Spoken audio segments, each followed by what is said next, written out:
Colony అటు ఏరియాలకి, రాజీవ్ నగర్ అటు ఏరియాలకి ఇంకొక గంటన్నర ముందు వచ్చింది. అంటే దాదాపు 10-12 గంటలు పడుతుంది. ఈలోపు అనౌన్స్మెంట్స్ ఎవరు చేశారు?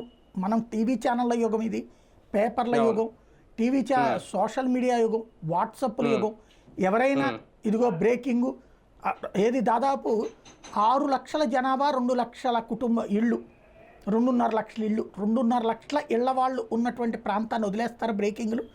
శనివారం నైట్ ఎక్కడన్నా మనం చూసామా ఇట్లాంటి బ్రేకింగ్లు ఏమైనా?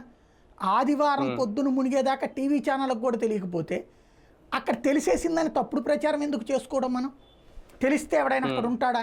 తర్వాత సిసోడియా గారు ఏమని చెప్పారు తాజాగా, మాకు ముందే తెలుసు అంటే, అంతకుముందు ఏమనుకున్నామంటే మనం డిబేట్లోనే అధికారులు ఎందుకు ప్రభుత్వానికి ఇన్ఫార్మ్ చేయలేదు అనుకున్నాం. లేదు, ఇరిగేషన్ అధికారులు మాకు ఇన్ఫార్మ్ చేసేశారు, మాకు తెలుసు, కానీ మేము ఎక్కడో గోదావరి జిల్లాల్లో చూసాము, గోదావరి జిల్లాలో వాళ్ళకి చెప్పినా వాళ్ళు వెళ్ళరు కాబట్టి మేము ఇక్కడ చెప్పలేదు, అందులో 2 లక్షల మందిని ఎవాక్యుయేట్ చేయాలంటే ఆషామాషి అంశం కాదని చెప్పలేదు అంటే అంతకంటే దుర్మార్గం ఏదైనా ఉంటుందా? గోదావరి వరద అనేటటువంటిది ప్రతి ఏడాది వచ్చే వరద, పోలవరం ప్రాంతంలో వచ్చే వరద, ప్రతి ఏడాది వచ్చే వరద. వాళ్ళకి ఇంటిమేట్ చేస్తే వాళ్ళు పైకి తీసుకెళ్ళి కొండల మీద పెట్టేసుకుంటారు.